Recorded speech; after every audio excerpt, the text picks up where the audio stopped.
This is Thumbing Through the Archives, a weekly radio show and podcast focusing on Michigan history, airing every Wednesday night from 5:30 to 7 p.m. on WMIC 660 AM and 95.3 FM. Also streaming in podcast form at our website, senlacbroadcasting.com. Now your hosts Mike Gallagher, Nick Lean, and Erica Frisbee. Okay. It's been a while, but we are back once again with another episode of Thumbing Through the Archives, a podcast exploring the oddities, curiosities, and crimes in Michigan's history. I'm Erica Frisbee. I'm the news director here at WMIC, WTGV, and with me, per usual, I'm Nick Lean. I'm the assistant manager at Sanilac Broadcasting. And I am Mike Gallagher, the sports editor at the Huron County News, and I am currently on the township beat as well. I was going to say not just sports. Yeah, we have so much going on around here that it's all hands on deck nowadays. Yeah, so if you think that we're rushing through this script, it's not because we're bored of the script. We just have to get Mike out on time for a meeting that he has to cover. Well, and if you haven't heard from us in a while, it's because we're all quite busy with all kinds of crazy stuff going on around Sanilac County. Well, I don't want to say crazy stuff, but there's just... Not necessarily things we'd rather be doing, but definitely more important things. Right. Yes. You kind of expect things to slow down a little bit over the summer, but... I was going to say, I don't think you've actually taken a break. There's a lot going on, you know. I know we've kind of talked about it before, like talking to Eric Levine about, you know, if there's ever been like a time since he's worked at the Sanilac County News. Like, Nick, do you ever remember a time where there's just been... everything hitting the fan all at once? Right, like everywhere you look in the county, I mean, there's something going on, it feels like. You mean like something controversial or bad? No, or just a lot, I mean, it's just... Like, I wouldn't say a lot of this stuff is bad, like, you know, with the teacher protests in Croswell and the housing development in Brown City. And see, I'm thinking, like, right, festivals and, like, happy things. Oh. And, like, I was going to say, no fun in that? I'm like, oh, yeah, we have Snover Days and Ubley Homecoming and Harbor Beach Maritime. It's a busy weekend. And then I realized... And the return of Pioneer Days. And the return of Pioneer Days. Yeah. But, no, to answer your question, then... No, I don't remember there being, in my 37 years, well, I guess more like 28 years living in Sanilac County. Yeah. Between college and living in the city, I don't ever remember anything. Because I remember when we were going through the Sandusky Redskins stuff, that was a pretty big ordeal, but that kind of seemed like it was the only... That was isolated. Right, yeah. So we have been a little bit busy. Yeah, and also I've just been trying to put together research for another episode series that I am still working on, but unfortunately, in part due to all the activity going on in the county and everything, I just haven't had time to, and then just current political stuff makes it a little bit harder to research because things are just hitting a bit closer to home. So that being said, we're kind of returning to form with today's episode. It's another murder. Yeah. I don't want to go off on a huge tangent, but just another quick update since the last time we've recorded. Because it's been a while. I don't know if you gave Nick the update about the Melvin murder and our investigation at the cemetery. Briefly. I think the listeners might be interested in that. So Mike and I took a trip over to Melvin Cemetery a couple weeks back. We accidentally got the wrong cemetery at first, but it's still very cool to look through. But... long story short, we found Esther's grave, we found Billy Jack's parents, but we did not find Billy Jack. We did not find his headstone. And this was for the McPhee murders. Yes, the McPhee murders. And in your script, we had that he was buried, according to the historical records, he was buried back in Melvin. Yes. Yes. And according to findagrave.com, he is buried in the same cemetery as his parents and Esther. And we noticed while we were at the cemetery that there was some odd spacing around the two gravestones that we were able to find. So we're not exactly sure. We're thinking he is buried next to Esther, but we're thinking that somebody removed his headstone at some point. Yeah. Or just never gave him one. Yeah. Or I think, and maybe this is the most scandalous view on it, it's technically a family plot. Yeah. So when he died, he technically had the right to be buried there, but I wonder if the people of Melvin were still, pretty upset about it And we're like, well, we're not going to, technically you can be buried there, but we're not going to recognize you. Or maybe he just owned the grave plot and was just, when he died in the city, cremated. Yeah. And was never... Yeah. And just on paper, it shows that he's... Yeah. I don't know. He's just there. Yeah. You'd have to check with the sexton if there is one and Yep. see, like, if they have records for burial versus who owns it. Yeah. We are going to talk about a little bit of gravestones at the very end here, but we got to get through the story first. Despite what this podcast may have you believe, there actually aren't many murders in the Thumb of Michigan. It's a good lead. Yeah. And honestly, that is still represented across our podcast. Most of the murders that we cover are from long ago or further south. When it comes to the Thumb, a murder is rare. This is, of course, a good thing, but it also makes any murders that do happen into big cases. But what happens when there might be no good guys or bad guys in the story? Today's story asks us to think in shades of gray rather than in black and white.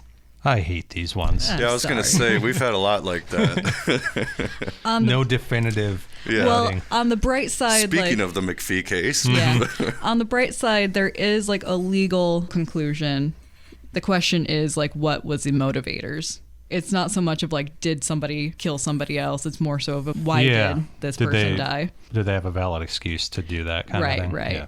I've found that the easiest way to figure out what happened is ask Erica's opinion at the end because she's done the most research. So what do you think happened, Erica? And then I form my opinion around that. That's what you've been doing all this time? Yep. You're welcome. Yep. So, of course, our story starts, as it so often does, with a murder. This murder, however, had the distinction at the time of being the first murder in 6 years in Huron County. That would be already shocking enough, but worse yet, as the community learned, the victim was a widely loved man and close friends with the sheriff. So what could have happened? The story starts like this. It was about 9:30 p.m. on January 22nd, 1984, when Joseph Western pulled up to his brother Jerry's horse barn in Huron County's Colfax Township. He was accompanied by Jerry's nephew, Daniel. The horse barn was only a short distance from Jerry's home at 122 West Hobson Street, and the path Joseph traveled to it was probably a well-traveled one. He was looking for his twin, who was scheduled to join him and a few others for dinner at a local Bad Axe restaurant. The 50-year-old brothers did almost everything together, sharing a tree trimming business, and that particular day, Jerry's plans had been apparently to work on his vehicle and care for the horses before meeting the friends for dinner. When he didn't show, Joseph and Daniel set off, knowing that Jerry had mentioned meeting someone at the corral to discuss a horse sale. However, Jerry's vehicle was nowhere to be seen when Joseph pulled up to the 80-acre property's front gate, the man instead finding his brother shot once in the back, left to die, his wallet still in his pocket, but his wedding ring nowhere to be found. In the immediate aftermath, there was confusion, with people claiming that no one could hate Jerry. One of those voices prominently saying this was Huron County Sheriff Richard V. Stoken, who was close friends with both Jerry and his wife, Ellen Jane. It was a sheriff that Jerry had visited Sunday afternoon, only a few short hours before he was found shot.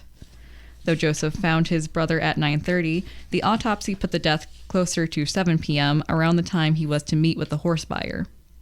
Already, things were odd with the case. So he was where he said he was going to be. He was where he said he was going to be, which is how they were able to find him. But he never said who he was going to be with, but they did know that he was supposed to be with somebody.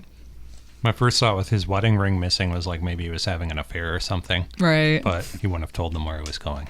Right. So, for one thing, how did Jerry get to the property without a vehicle? Though his home was close by, it was still at least a mile or so between the two, and with the winter weather, it's doubtful that he would have walked. Presumably, the assailant had driven Jerry there to die.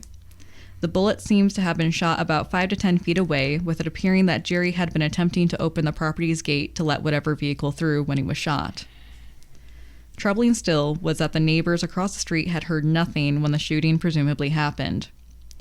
The Times-Herald reported, police also wonder why John and Gloria Ballou, who live across the street about 200 feet from where Western was found dead, didn't hear the shotgun blast. Ballou, Western's friend, left for his job at a supermarket about 8 p.m. that night. He said he didn't notice anything unusual in the area, saying that his wife was in the living room for most of the evening and had never heard a thing. I figured it must have happened sometime after the Super Bowl game, Bilou said. Yeah, it was Super Bowl Sunday when this all happened. Interesting day for a murder. Yeah. Should just be at home watching the game. Yeah. He was killed with a shotgun, huh? Yeah. Many people were willing to talk about Jerry, even if they did not know anything about the case. From the sheriff to a former prosecutor, Jerry was mourned as an outgoing man who made friends easily and knew many around the Bad Axe area. Stoken counted himself as an especially close personal friend of Jerry's, especially as they would see or talk to each other almost every day. Jerry and his brother Joe also did everything together. They kept horses on the property that they rented for the past 18 years from Sam Murray, a Bad Axe businessman, and did odd jobs around the community. Those jobs included snow removal, tree trimming, and horse trading. The twins, the youngest of 7 children born to Charles and Margaret Western, also worked once as bouncers in an area bar.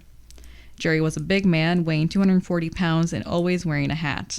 A neighbor, Cheryl Markham, remembered those hats, usually stocking caps in the winter and those flat caps men like to wear at other times. Markham said her little boy Aaron was especially fond of Western because he took extra time to do things with the neighborhood children. In addition to spending time with the neighborhood children, hosting hay and sleigh rides, Jerry was particularly fond of his daughter, 12-year-old Jackie, his only child. Quote, Aaron was over there all the time and he just thought the world of that man. She said Western was a good neighbor who liked to tease and have fun. He was just a super guy. I can't imagine something like this happening. It's unbelievable for such a small town like this. I just hope they catch whoever did this. With few leads and no suspects at first, investigation was slow. Initially, they thought they had a lead from the multiple tire tracks found at the corral, but they ultimately were able to match the tires to vehicles that were regularly coming and going and clear the owners with alibis. They also received an anonymous call telling them to look for a pickup truck, as one with a load of hay in it had been seen passing the scene near the time of the crime, giving police a potential witness or even a suspect. It is unclear if they were able to actually follow up on that lead, though. Yeah, that's a little bit vague. Yeah, I was going to say, in the newspaper, it did not describe the pickup besides hay in the back, and a bit of me is like, that could be any. That could be any truck in Huron County. Well, Jerry sounds like a nice guy, everything that you've said so far. Taking into consideration the little hint you dropped at the beginning in regards to if someone was justified in taking his life, it kind of makes me anxious to hear where this is going, because right now he seems like a nice, upstanding citizen. Everybody knew him as such. Like, literally, the former prosecutor grew up with Jerry and Joe. Mm-hmm.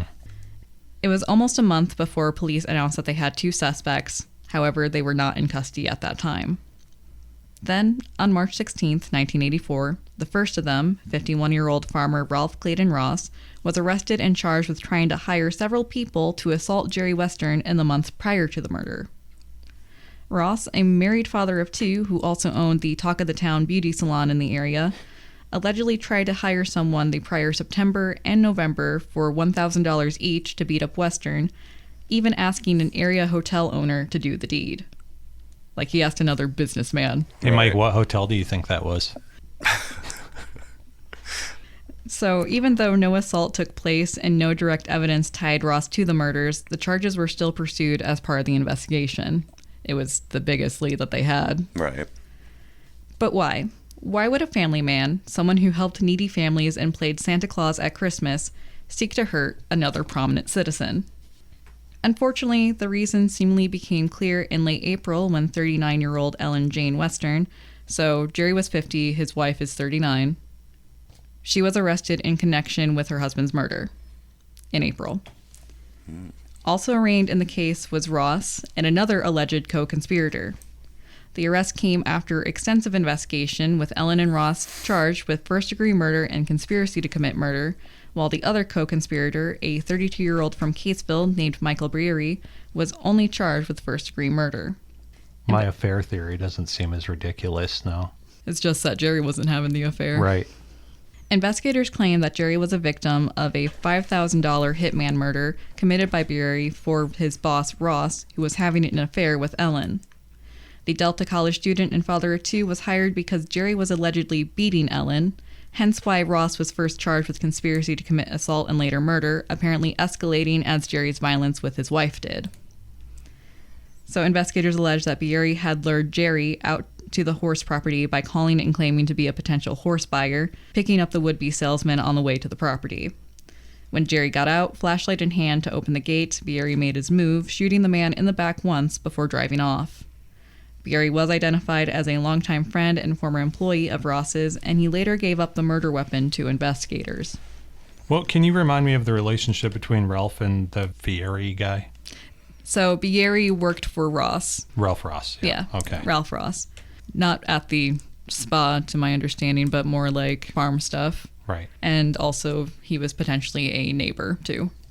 Add to that the allegation by the sheriff that up to 40 people knew about the conspiracy to kill Jerry, but either due to fear or not taking the threat seriously, ultimately did not report the conspiracy before the murder occurred. That is still a lot of people to it is a lot of keep people. quiet. I mean, it is the thumb. Right. It is the thumb. I guess word travels fast, but... Yeah, hitmen as far away as Alabama were contacted to carry out the hit. Wow.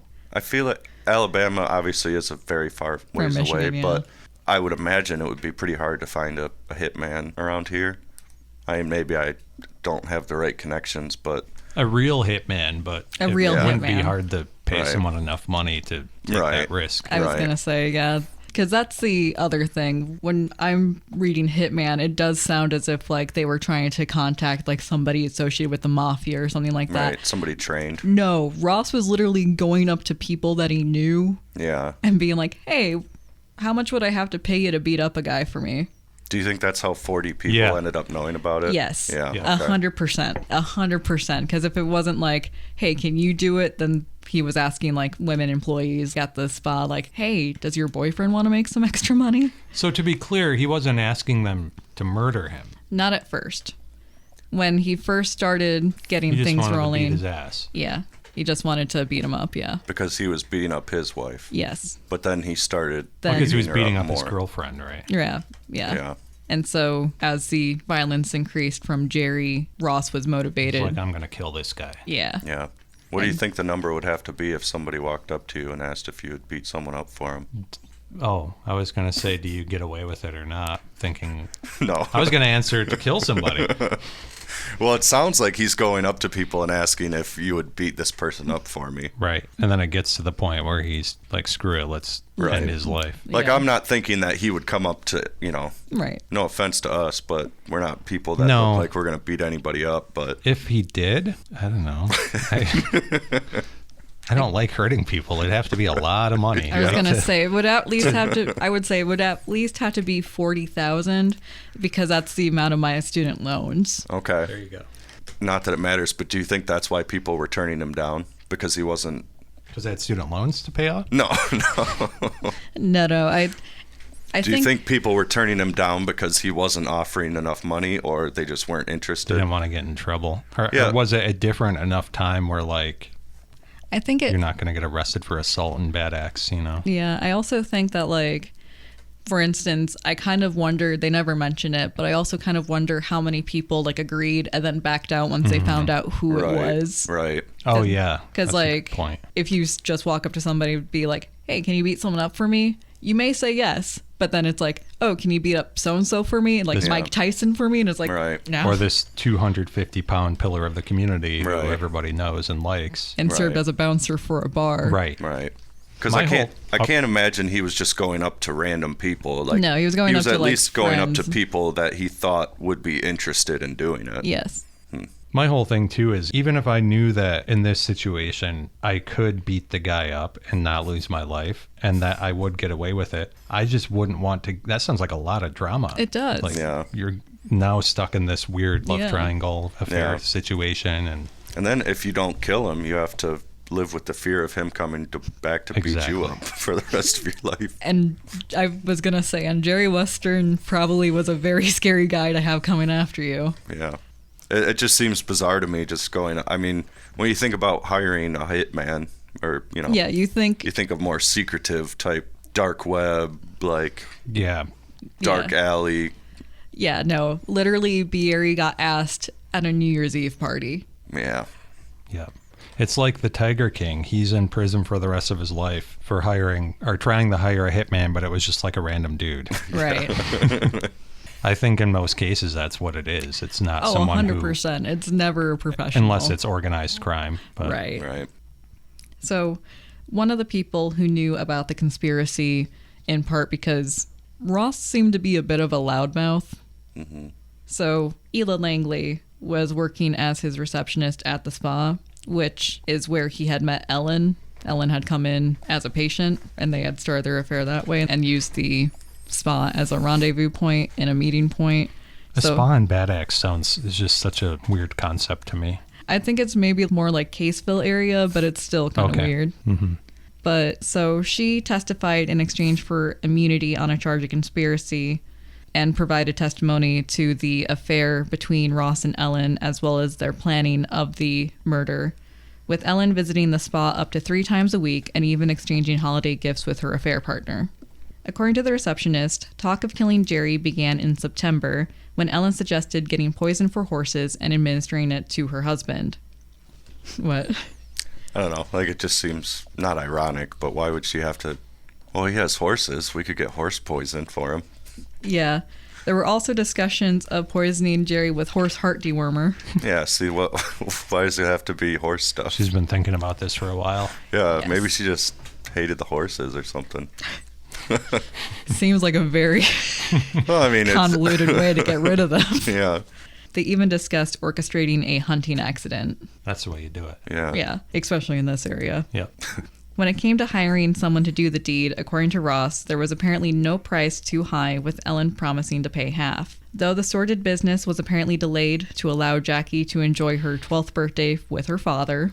Well, that was nice of them. Bare minimum kind of thing. It ultimately did not stall the killing blow that much, with the death coming 3 days after her birthday. Bieri was paid about $2,000 before the shooting. He had received $500 for even accepting the job and $300 to buy a gun with. Claiming Ross threatened his family if he didn't do the job, Bieri went through with the killing, receiving about $2,300 afterwards. Despite how he came by the money, Bieri and his family needed it, prosecutors would later say, as the family was on public assistance. You know how most people get caught after a crime because they're spending money that they don't have in places where they wouldn't expect. You would think that Bieri was like spending his newly gained cash on vices, but no, he literally, like, one of his big ticket items was a new hot water heater for the home. Yeah. Like, they needed the money. Right. Mm-hmm. So it was $2,000 before and then $2,300 after it was done? Yeah. Okay, so and then almost $5,000 to do it. Yeah. So with inflation, did you happen to do... I did not look that up, in part because I was kind of just rushing through. Because it doesn't seem like a ton. To kill him or beat him up? Kill him. Yeah. Yeah, that's not enough. Yeah. I was going to say, can somebody pull up the inflation I mean, calculator? I guess if he, like you said, he needed the money.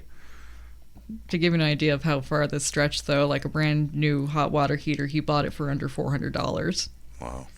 You said $4,200 altogether? About, yeah. It would be a little over $13,000 nowadays. So we're getting there. Yeah. We're getting close to Nick's number, at least. By the end of the podcast, we'll know the exact number. Yeah. For the record, for any law enforcement listening, we are joking. Yeah. We are not qualified. And for the record, when Erica said a hunting incident would be the way to go, especially around here, that was not a suggestion either. No, that is not a suggestion whatsoever. I mean, I straight up said that'd be the way to do it. Yeah. Like, that was an observation. Just an observation. I have no plans to murder anybody, for the record. Well, and I don't go hunting, so if I die in a hunting accident, you guys will know. Well, Nick will know because I'm probably the one who's trying to, like, who would be... Kill me? Yeah. Like, hypothetically. Well, and if your family loves you too much. If you were trying to kill me, you would go to Nick first because his number appears to be pretty... It wouldn't be too hard. Like I said, $13,000 in today's dollars is getting close. Honestly, that's all I'll say. I could also just ask Eddie to challenge you to like a drinking game and see what goes from there. I would know better than that. I've seen Eddie put quite a few back. Yeah. If I died because I got into a drinking contest with Eddie Fury, that's the way to go. Just know that I was happy. No, know that somebody set me up, because I would never do. He was under duress. I would never do anything like that. Duress. So you would die from alcohol poisoning, and Eddie would just like get in his car and drive home perfectly fine. Yeah. For the record, I would never kill you. You're like... Right. It's just for the show. Yes. It's just for the listeners. Just for laughs.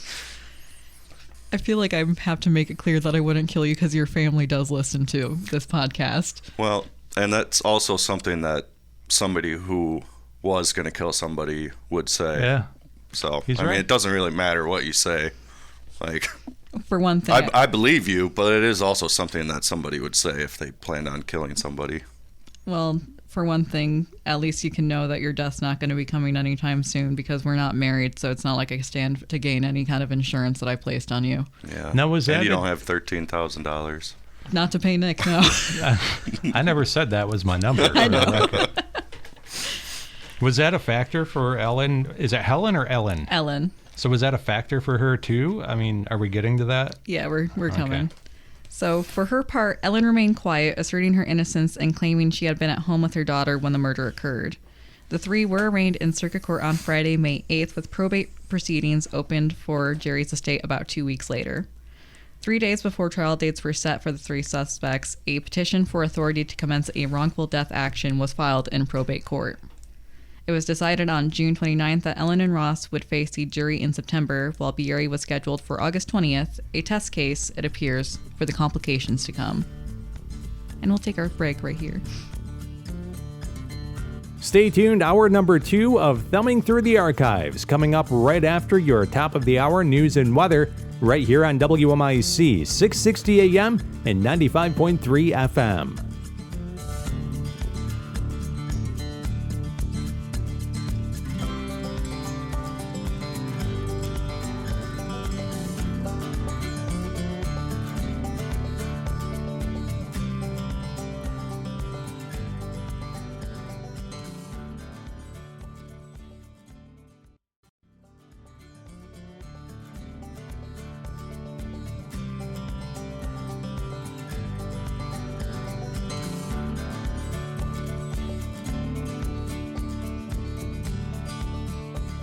And we're back. With all three alleged co-conspirators pleading not guilty, jury selection began for Michael Bieri's trial on August 21st in Bad Axe before Judge Richard Knobloch. However, given the case and the people involved in it, very quickly did it become apparent that Huron County would not be hosting the trial, with a jury unable to be seated. Yeah. Only 9 of 50 people interviewed the first day were able to be seated. Because everyone knew everybody. Yeah, with lawyers on both sides finding that many of the jurors knew someone involved in the case, be it the victim, one of the defendants, and even some of the planned witnesses. Not to mention, many had been following the case since the murder happened, with those who said as much having to be individually questioned to determine how much the media reports had already affected their perception of the case. Though publicity did cause some issues, Huron County prosecutor Carl Claus admitted that the problem was more due to how small and tight-knit the Bad Axe area ultimately was. By the end of the second day of jury selection, 88 jurors had been interviewed and dismissed, with jurors more likely to know Ellen or Ross instead of Bieri, who was on trial. Ultimately, 113 people were interviewed before Judge Knobloch decided to move the trial to Tuscola County. He had considered pulling from the district court's juror pool, but decided against it as it was clear that too many people knew the case's main players. By August 28th, it was decided that all three trials would be held in Cairo, with neither Ross nor Ellen to testify at Bieri's trial. August 28th also marked day 2 of trial for Bieri, with jury selection starting the day prior. On September 5th, jurors heard testimony from jail guard Richard Kohler, who testified that Bieri changed his story after receiving a letter from his wife threatening divorce if he didn't come completely clean to the authorities. Now, this is a little bit weird because... A little. You don't have to worry about being divorced if you spend the rest of your life in prison. Yeah. But what makes it weird is he initially claimed that he had indeed pulled the trigger. Like, he initially said as much, even gave them the murder weapon. However, following the murder, he claimed that he had only seen it happen, that he had only driven and lured Jerry out to the horse barn, and that Ross had pulled the trigger. And now his wife This is the story that he's telling now that his wife threatened to divorce him. Oh, I see. That's what. So she's like, you tell them you didn't do it. You tell them the truth. Yeah. What do we know about this Bieri guy? Was he a little slow? Not like easily manipulated? Easily manipulated, it would appear to be so. He was enrolled at Delta College. He did have some like petty criminal charges prior to this, like petty larceny and stuff like that, but nothing to this degree, obviously. Sorry, but he was the one who turned in the murder weapon, though? Yes. So, I don't know.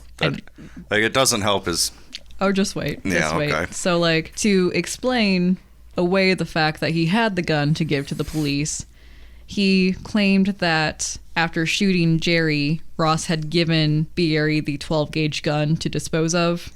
Police ultimately found ammunition in Bieri's trunk. In addition to the fact that the ammunition was, like, covered in his fingerprints, it was also just missing one shell.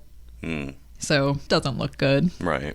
Bieri admitted that he had become involved in the plot around New Year's Eve when Ross first approached him, asking if he knew anybody who would assault someone for him. Ross later elevated the plan from assault to murder, but did not identify the victim as Jerry Western to Bieri at first. It's unclear when or if Bieri learned his victim's name, but he admitted to picking Jerry up at his home the night of the murder and taking him to the corral. Also testifying on Bieri's behalf was another inmate at the Huron County Jail who claimed that Ross had admitted to him while in custody that he had indeed been the one to shoot his lover's husband. Though the inmate claimed he testified to prevent Bieri from being railroaded at trial, the prosecution insisted that it was actually due to the inmate's desire for a lighter sentence, having been convicted of first-degree criminal sexual conduct. Yeah, that's a fairly common thing, correct? Yeah. Jail guards also noted in court that this particular inmate was a known liar in the jail system. Thus, despite his claims, Bieri was convicted on September 6 after only 72 minutes of deliberations. His lawyers promised to appeal. Bieri could have been found guilty of aiding and abetting. When the judge was giving the jury instructions, he was like, considering the evidence that we heard, this could be a possible charge that you could go with if you do not charge him with murder, but still want to charge him with something. But it would appear that, seeing that the jury went with the original charge, they did not believe any of what Bieri was trying to pull. Ross and Ellen were to have their trials begin September 17th, with Ellen having been free on bond since August 3rd, but Ross changed plans, agreeing to testify against Ellen on September 11th, 1984, in exchange for a plea of second-degree murder, with the prosecutor to recommend a 10-year prison term at sentencing. This is where I kind of raise my eyebrows at the prosecution because, like, you can tell that they really wanted to win this case. You can't quite tell if it's, like, because, I was Jerry's friend, or if it was a matter of justice, but Prosecutor Claus claimed that he felt Ross's testimony was truthful. Like, he just said, I have a gut feeling that this guy's telling the truth. So they're going all in on Bieri being the one pulling the trigger, correct? Yep. All in on Bieri being the one who pulled the trigger. And charging Ross with second degree. Yeah. So Ross had told the prosecutor that Ellen had given him $2,000 before Christmas 1983 to pay Bieri and had provided another $2,000 after Bieri demanded more a few days before the murder happened. Ross also identified Bieri as the true shooter. When Ellen's trial opened as planned, only 38 jurors needed to be interviewed to seat the jury, allowing for opening statements to get underway quickly. Ellen was being represented by two lawyers, Richard Lustig and Michael Dennis, with Lustig taking the lead with the defense. On his client's behalf, Lustig asserted that Ross had planned and carried out the murder plot without Ellen's knowledge and consent, characterizing Ross as a motivating, manipulating, lying individual who had fallen in love with Ellen. The two had met in 1983 when Ellen pursued physical therapy to ease pain related to her leukemia diagnosis, which she received in 1978. Though the defense insisted that Ellen had undergone multiple forms of abuse at Jerry's hand, the prosecution denied that, saying that those claims were made to manipulate Ross into acting. A previous affair partner of Ellen's testified that for years before the murder, Ellen had wanted out of her marriage but was afraid that Jerry would kill her if she did file for divorce. She even supposedly wished that Jerry would be killed in a work accident. Lustig resented this testimony, saying it could prejudice jurors against his client and that having an affair did not prove complicity in the death plot. Jerry's twin brother Joseph took the stand during the trial, saying that Ellen had told him that she would be going to jail, but only for a short time, causing him to suspect that Ellen knew the killer's identity at the very least. The defense attempted to paint Joseph as a vengeful brother who had attempted to take the investigation into his own hands several times. They also noted inconsistencies in his account. For instance, during initial district court proceedings in May, he had said that Ellen had been upset following the death, but during trial in October, he claimed that Ellen had not been upset even from the very beginning. The possibly prejudicing statements and the inconsistencies ultimately did not matter, however, when Ross, the prosecution's star witness, caused a mistrial when he revealed on the stand that both he and Ellen had taken polygraph tests. Okay. Why would that cause a mistrial? Because by this point in time, the appeals courts had ruled polygraph tests inadmissible in court. Okay. But polygraph tests were still enough within the public consciousness that even just hearing that somebody took a polygraph test could have tainted the jurors. Because back then, people still believed that polygraph tests were legit. Yeah, and the judge kind of made a comment of like, they may assume that Ellen failed her polygraph test because she's on trial right now. Right. When, like, we don't actually know. Right. He just said that they took the test. Yeah. He, like, let it slip out at trial. Yeah. He had been getting questioned about, like, did you and Ellen talk about the investigation as it was happening? And he was like, yeah, we talked about the case. I asked her about her polygraph test, and she asked me about mine. Gotcha. So we have a mistrial. So what does that mean? Judge Knobloch chose to declare a mistrial, fearing that the jurors were now tainted due to possibly being influenced by the polygraph detail. The mistrial was declared Friday, September 21st, and within the week, the trial was rescheduled and removed to St. Clair County. So... Oh, they just skipped right over us, huh? Yeah. Yeah. Yeah, because I know everyone in Sanilac County knows everyone in Huron County and vice versa. Right. So jury selection was to begin on October 10th at 9 a.m. There was some talk of moving the trial once again at one point, as the defense railed against the ongoing coverage of the trial by the Port Huron Times-Herald. Right.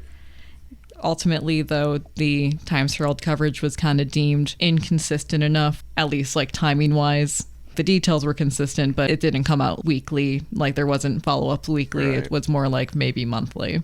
Was it something that they were even covering before it was moved down to St. Clair? Yes. Okay. Yeah, they did cover it when the murder first happened. Ultimately, the trial proceeded with testimony beginning October 11th and revealing further the alleged ugly nature of the man so many had praised months earlier. And we'll be right back.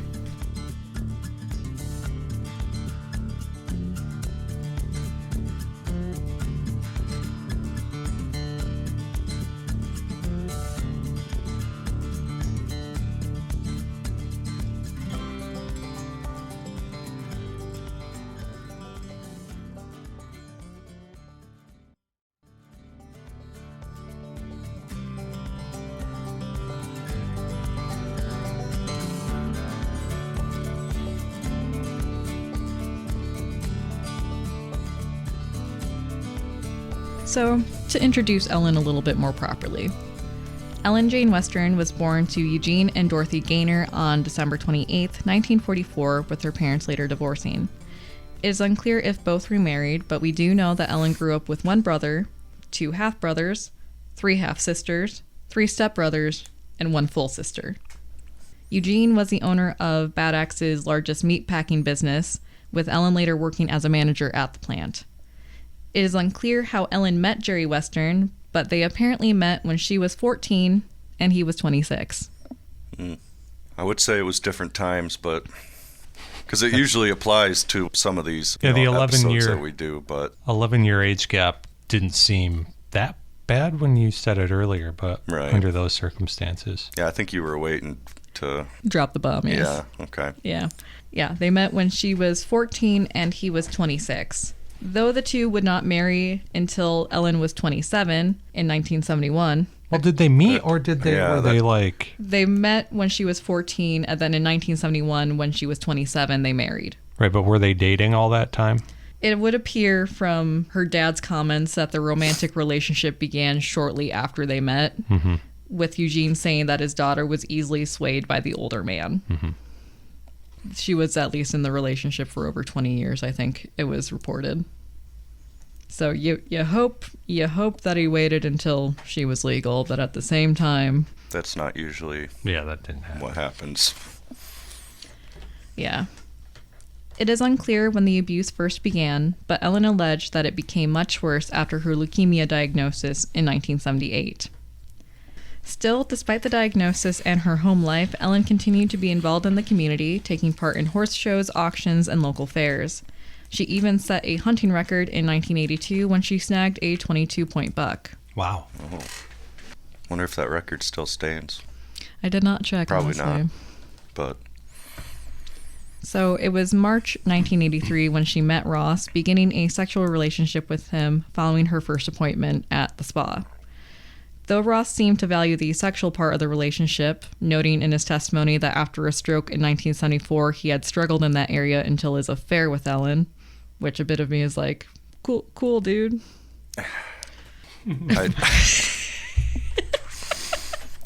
I don't know what it was about her. Even though he valued the sexual relationship, Ellen testified that she began the relationship because she wanted companionship, not the sex. Like, she described Ross as someone who would actually listen to her. Right. However, she insisted that she never asked for her husband to die.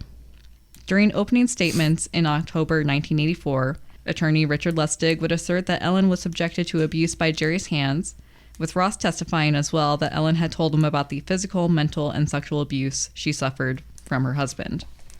However, both said that Ellen was afraid to leave her husband, with Ross saying that Ellen had claimed that Jerry had hunted her down before, and he would do it again if she tried to escape. Though Ross initially only suggested roughing Jerry up to teach him a lesson, he said that Ellen wanted a more permanent alternative. The prosecution claimed that the two planned the murder with a series of secret meetings, employing the use of other conspirators and even code words over the phone to accomplish this.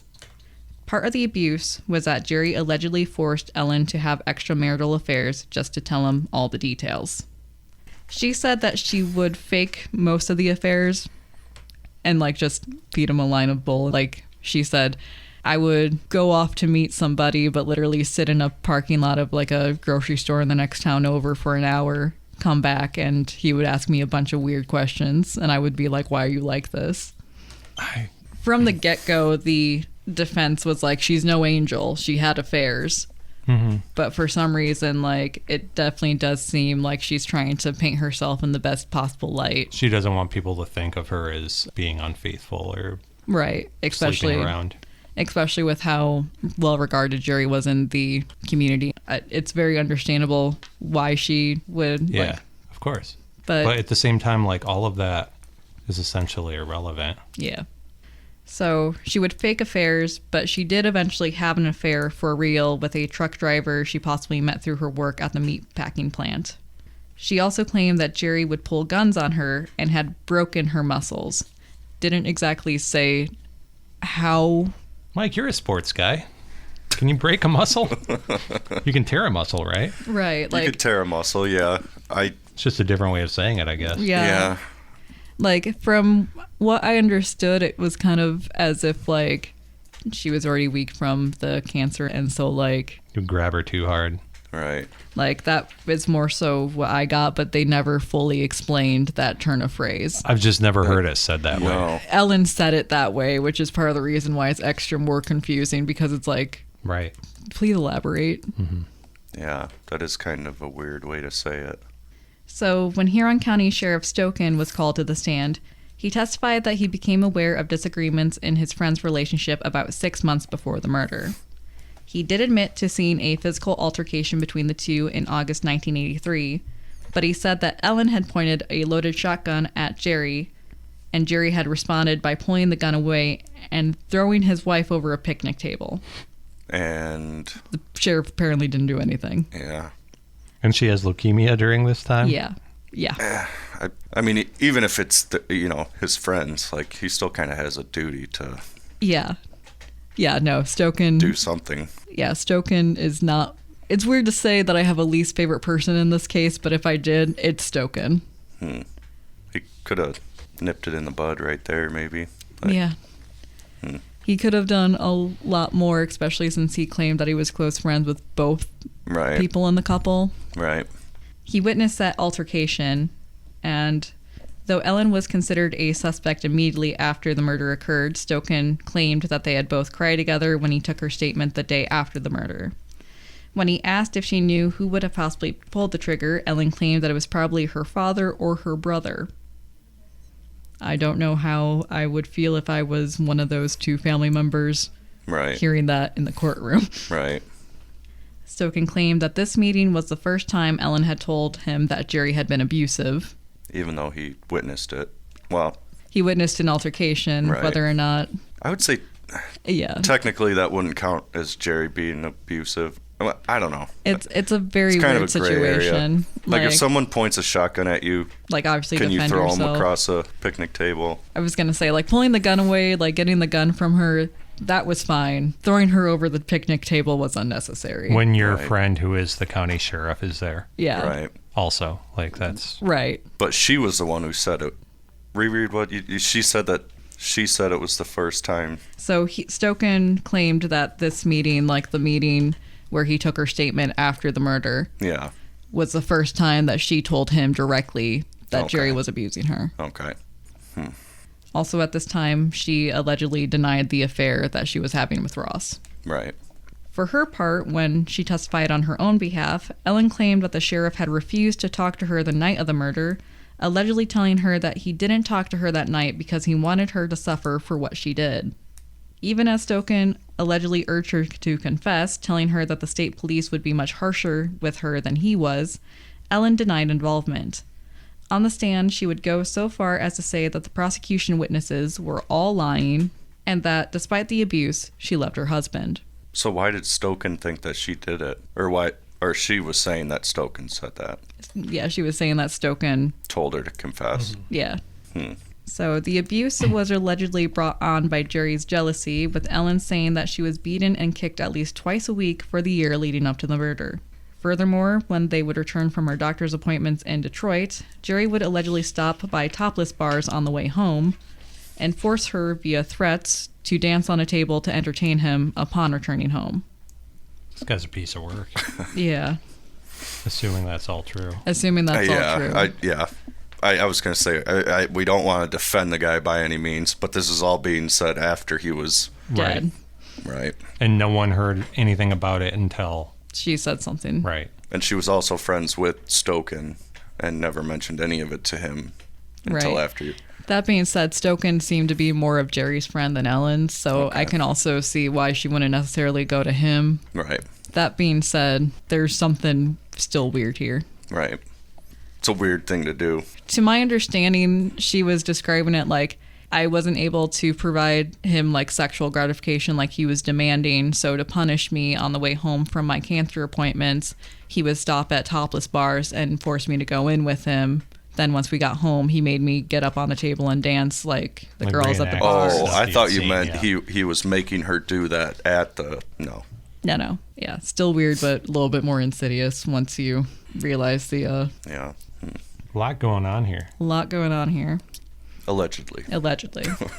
She did admit to giving Ross $2,000, but said that it was because Ross had told her he was having business difficulties and needed the help. She said that she became suspicious after he joked that the money was going to be used to take care of Jerry, and continuously asked him to call off any plans that he had to kill her husband. When asked why she hadn't told anyone but Ross and her other affair partner about the abuse, Ellen said that she was afraid of her husband. When asked why she hadn't told the police of her suspicions of Ross following Jerry's death, she replied, "Nobody asked me." Yeah. I was going to say, what? Like... That's not really how that works, but... Right. But okay. When Ellen's attorney, Lustig, took the floor for his closing statements, the Times-Herald says he paced in front of the jurors, full of emotions as he delivered the statement. Ralph Ross was two people. He led two lives. Ralph Ross stated he had problems with his memory. He couldn't even come to court alone because of the drugs he was on. This case is about gossip and rumors and people who are trying to get a free pass. If you believe Jane Western made it up, then find her guilty. Nobody wanted to listen to Jane Western. She tried to tell them what might have happened. If that's unbelievable, then convict her. If you don't believe her, convict her. Do it. Ralph Ross lied, and lied. But now he has found God. Ralph Ross has no motive. He has no bias. Lustig also told jurors that Jerry Western was exactly what Jane Western said he was, adding, Jane Western, to be clear, Jane is Ellen. Jane Western told them she was beaten. Now, is she to be convicted because she can't come up with a hospital record that shows she was beaten to a pulp? If you believe she made it all up, if you believe she possessed Ralph Ross, convict her. What does possessed mean? I think essentially persuaded him to... Took advantage of him, yeah. Manipulated him. He also said that he was on drugs. Yeah. What was that? Like, honestly, literally the closing statement was the only mention mention of it. Just this guy was on drugs? Lustig was trying to claim that Ralph Ross was on drugs in his closing statements. Maybe at the time he was on drugs. Perhaps, but or maybe he was on drugs when she... Perhaps, but again, nothing that I could find from any of the newspaper reporting or anything like that. Nothing mentioned drugs and Ralph Ross in the same sentence until this. Okay. This was right when the drug scare, DARE started coming up. Yeah. It's just interesting he would mention it in his closing argument and nowhere else. You're right. Also, just if you don't believe her, convict her. Do it. Yeah. Okay, we will. I mean, it's I was gonna say a gutsy move. To be clear, this is her attorney. This is her attorney. Yeah. If my defense attorney told the jurors, if you think she did it, convict her, do it, I would immediately be like, I messed up. Yeah. Come on, you cowards. Convict her. So, jury deliberations began the evening of Wednesday, October 24th, and continued into Friday, October 26, 1984, when, after 14 hours of deliberations, Ellen was found guilty of conspiracy and first-degree murder. Her bond was revoked, with Ellen allowed to visit her father, sister, and daughter for a few minutes before she was taken back into police custody. She broke down as she held her daughter before being led away. Lustig, for his part, promised to appeal and file a motion for a mistrial. Within a week of the conviction, a petition for determination of heirs to Jerry's estate was filed with the probate court, with an order excluding the spouse from all estate benefits added to reflect the conviction. While it's not clear why Bieri and Ross's sentencing dates were delayed, my only thought is that they wanted to wait for the outcome to Ellen's trial before moving forward. Bieri was ultimately sentenced to life in prison without parole on November 9, 1984. Within 2 weeks of his sentencing, he was writing to the Huron Daily Tribune claiming he had found God while in jail at Huron County, crediting Bible studies for the change. Again, this was within 2 weeks of being sentenced for life. Yeah. Ross was sentenced November 16th to a minimum 20 years, maximum 30 years in prison, with parole available to him in 2000. And this is apparently despite the fact that he testified for the prosecution and the prosecutor was supposed to give the 10 years. 10 years suggestion. Said. Oh, wow. Is that because it went to a different... Yeah, that could be. It could... the deal didn't count anymore once it got moved to St. Clair County? I'm not 100% sure. I don't think it would be like that, but at the same time, a bit of me kind of wonders if, after hearing his testimony during Ellen's trial, the judge was kind of like, okay, we can't in good conscience do 10 years. Yeah. When trials get moved like that, does the judge change with the judge just goes for a ride to wherever the venue is? The judge just goes for a ride, yeah. So it's not different rules? No. It would have been? No, it was unless the judge recused himself, it remains with the judge until the case is over. Mm-hmm. Ross was sentenced November 16th, and finally Ellen was sentenced on Friday, November 30th, 1984, to life in prison without parole. Wow. When asked if she wished to say anything before she was sentenced, Ellen told Judge Knobloch, "Judge, the only thing the prosecution has proven is Ralph Ross and I had an affair, and Ralph Ross hired Michael Bieri to kill my husband. The prosecution has not proved who killed my husband. I'm not asking for a second chance because I have done nothing wrong. But if the prosecutor and you send me to jail, you are doing the same thing to me that Ralph Ross and Michael Bieri did to my husband." In response, Knobloch said, "I don't feel, Mrs. Western, I'm doing anything to you that is wrong. I have no discretion in this case. I either follow the law or I don't." Western was later asked by reporters if she had anything to say about the sentencing, to which she replied, "No comment, but I'll let you read my book." That's so good. For the record, I did try and see if she had written/published a book. She did not. If she did, it was handed off to like a family member kind of thing. Right. So basically what the judge was saying is like based on sentencing guidelines, he didn't have a choice. Right. Based on what she was charged with. Right. And what the jury decided. Mm-hmm. Yeah, he's like, you know, trying to plead for my emotions like is irrelevant because I'm here doing my job. Right.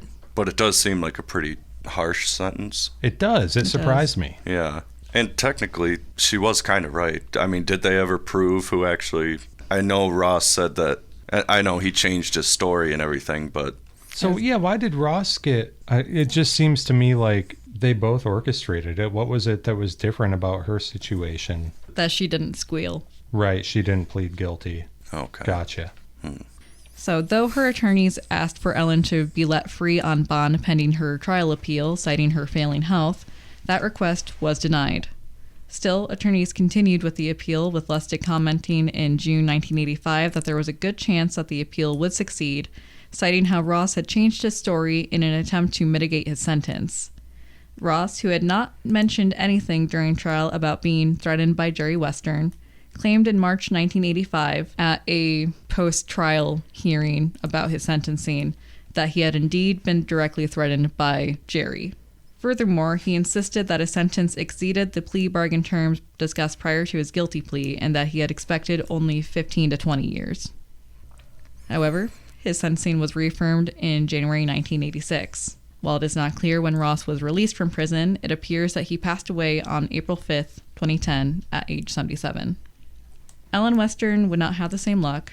6 months after Ross's sentence was affirmed, Ellen passed away at age 41 due to complications from leukemia at the Ingham Medical Center in Lansing on June 15, 1986. A little less than a week later, the appeals court that was handling Ellen's case decided to uphold the conviction. From the sounds of things, like they didn't realize that she was dead when they issued the... I felt bad for one of the newspapers that was reporting on the conviction being upheld because you could definitely tell that they had not yet gotten the info that Ellen had died like a week prior. There is no happy ending to the story, just a bittersweet one, with questions remaining even now of what the truth of the situation really was. As with most things, we can guess that the truth was somewhere in the middle of all the mess. But it does nothing to stop them wondering all these years later about the true nature of Jerry and Ellen Western and their relationship. While I can't say if the husband and wife were buried next to each other, we do know that they do both rest at the Colfax Township Cemetery, their headstones bearing only their names, date of birth, and date of death, the sparse information belying the complicated history between the two. And that's the end of my script. Well, Erica, what do you think? What's your take on this? Yeah. It's a mess. Before we tell you ours. Yeah. My official take is that it's a gosh darn mess. And it's like, I never want to disbelieve survivors. Right. Like, believe survivors always. But there are some things that Ellen says that make me wonder if she's stretching things. That's why earlier I felt like I'm like tippy-toeing because like you said, I never want to disbelieve a survivor or doubt anybody, but some of the things gave me a weird vibe. Yeah. Right. I was going to say, obviously we noticed that when, for instance, Ellen says it was just Jerry abusing me, like Jerry was the aggressor, I was always the victim. Right. And then Stoken says, in at least one occasion, they were on equal footing. Mm-hmm. Not even equal footing. She had a gun and she was the aggressor. And I wish that the newspapers had either gone more into Stoken's testimony or that Stoken had revealed more on the stand. Like, I'm not sure which one it was, in part because I just wasn't there. But I feel like Stoken knew a lot more than he ever let on. Yeah. And again, it was weird that, like, if this kind of case happened today, there would probably be departments recusing themselves. Like, for instance, if Paul Rich's best friend was murdered tomorrow, he would probably recuse himself from the investigation. Yeah. Stoken did not do that. Right. As we recall, Stoken took Ellen's statement despite being her personal friend. So do you think Stoken was protecting Jerry?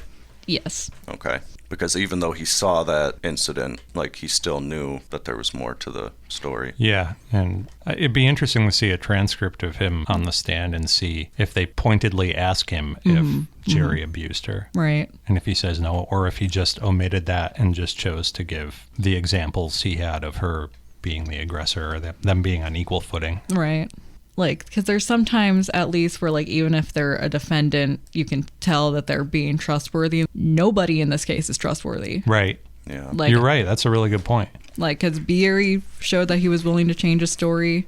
Ross showed that he was willing to change his story. We're not 100% sure about the actual story with Ellen, in part because what she says versus what Stoken says definitely... Yeah, there's no reliable narrator, there reliable really witness isn't. or whatever. Well, and the fact that she said that she didn't expect them to kill him, you know, she just wanted them to beat him up or whatever, and they were the ones that took that extra step. I don't necessarily believe that either, because why would they take that upon themselves too? The defense attorney claimed that it was out of jealousy on Ross's part, that he wanted to, like, have her to himself finally. Right.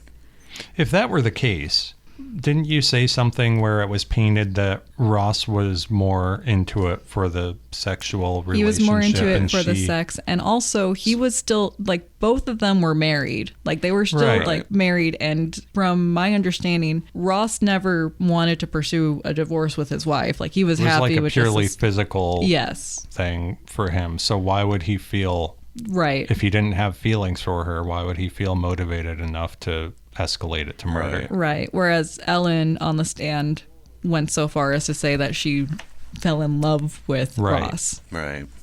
Well, you told us beforehand it was going to be one of those episodes. I did. So I'm sorry. It's probably the most gray, It's- like, right. it's really sad to me, like, as a parent, hearing her, like, saying goodbye to her kids Yeah. before she gets put in prison. And also, she did not last very long. No. She must have been really sick. Yeah. Which is usually something they take into consideration. I know she was young, but I don't know. Usually there's like a deferred sentence or, Which you know. the attorneys did technically ask for, like, at least, like, can she be out while we're Right. appealing her case and stuff like that. And again, I think personal feelings kind of got in the way of humane reactions. Right. Yep. Because it definitely feels as if, like, no, we finally have a reason to punish you. Yeah. Yeah, she's not a danger to society, it No. doesn't seem. No. But that's how we do things in Yep. the old US of A. Yep. For her sake, I really hope that she was telling the truth and that Ross had planned and executed the thing without her, because it really kind of puts a bad taste in my mouth of how she has her daughter crying in her arms as she's going off to jail because she murdered her dad 3 days after her birthday. Yeah. Right. Ross and Bieri said that Ellen made them delay it for 3 days because of the birthday. Yeah. So it's like she was aware of the situation she was putting her daughter in. Right. You knew that you were at least going to, like, get rid of your daughter's father while you're still suffering from a terminal illness. Right. Like, why I see would what you you're saying. why would you run the risk of making your child a complete orphan? Right. Yeah. And that is That's essentially pretty selfish. Yeah, that is essentially what happened. Like, Jackie, during the trial at least, was living with Joseph. And then from the looks of things, she ended up getting taken on by her mom's family Well, that's after. good. And I don't know if Jackie ever got married, so I don't know her married name if she did. That being said, she did graduate from Bad Axe High School, went to SC4, graduated from there. Seems to have grown up all right. Yeah. If we can take solace in anything, I think we should take solace in that. Because if there is anybody to feel bad for in this situation, it is 100% Jackie. Yeah. So what do you guys think? I don't know. I think you don't want to defend Jerry, but again, all of this stuff about him came out after he was killed. Yeah. You know? And you can say anything about the guy after he was killed. Right. And, you know, obviously, maybe she didn't feel comfortable bringing those issues to Stoken because she knew that they were friends. But I don't know. I feel like it's easy to say he was doing all those things. When he's not there to... Right. Especially because she was having affairs. It's a case where there's a lot of, like, hearsay and Unknowns.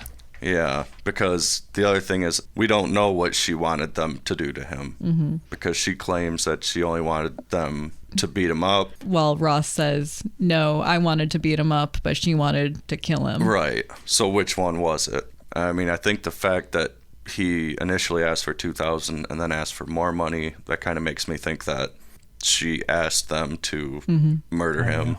Mm-hmm. But I don't know. I mean, if the relationship was as terrible as she made it seem after the fact, then you can understand why she wanted to go that route. But it's still, she also had other motivating factors for why she would want him murdered, you know. So I don't know. It's a tough one. Yeah. I did think it was kind of interesting, his brother, you mentioned that they were upset because he seemed vengeful and was taking on... Allegedly was trying to take the investigation into his own hands. Yeah, like, I missed that part. I feel like anybody would do that. Yeah.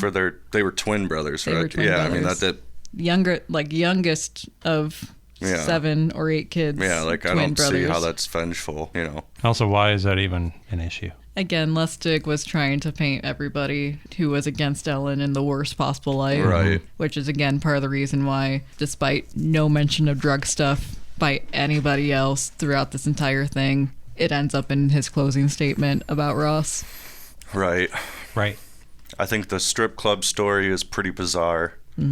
But again, if it happened or if it didn't happen, it was something that she mentioned after the fact. And when you hear that story, you initially think, wow, what a terrible guy. Yeah. Because, you're coming home from your cancer treatments, we're going to stop at a strip club and... basically rub it in your face. Right. Which, again, it's a very specific story. It is. But, I don't know. Definitely a difficult case. What Mike said. That's, I mean, that's essentially... Yeah. I mean, there's not much... That pretty much sums it up. I mean, right. The only, verifiable instance we have of there being any sort of turmoil in the relationship or abuse or whatever is where they're on equal footing, like you said, or her pointing a gun at her husband. Yeah. And that's what it comes down to. Yeah. So and that makes it seem like it was an abusive relationship on both sides. ways. Yep. Yeah. Like it was just a toxic relationship. Right. Which, honestly, I could see that more so being the case. Right. The age gap is concerning. Right. There is I forgot. Yeah. There is a definite possibility of grooming that happened. Yes. For sure. It's a mess. The whole thing's a mess. Right. Also, the fact that Stoken did not intervene after that. Which is part of the reason why I'm Stoken's on my crap list. Yeah. I know they were his friends and everything, but, See something, say something. Right. At least separate them for a little bit, cool them off, or I don't know. I don't know if there's technically good or bad guys in this, because everybody seems... You don't know who... is telling the truth and, who's not. We can't say definitively that Jerry Western was a monster, but we can say definitively that Ellen Western seemed to think that her husband was a monster, at least when she was on the stand. Right. But yeah, thanks for listening to my story, guys. Yeah, it was a good one. Good one, yeah. Is this a little bit more satisfying than the other ones were? Not at all. Nope. Fair enough. Fair enough. I just needed to check, though, because you never know. I mean, I guess it's good for the listeners because they can form their own opinions and all that, but... You sound so disappointed. Tell me who to be mad at. Well, again, I can tell you who to be mad at, but it's just going to be my opinion, and it's just going to be Stoken. Yeah. But on that note... Guess that's it. Okay. Till the next one. On that note, I'm Erica. I'm Mike. And I'm Nick. And that's Thumbing Through the Archives. We'll talk to you next week. Bye-bye. This has been another edition of Thumbing Through the Archives on WMIC 660 AM and 95.3 FM. Catch this episode in podcast form every Thursday after the program on our website at SaniLacBroadcasting.com. Thumbing Through the Archives, produced by Mike Gallagher, Nick Lean, and Erica Frisbee, with assistance from Catherine Connolly.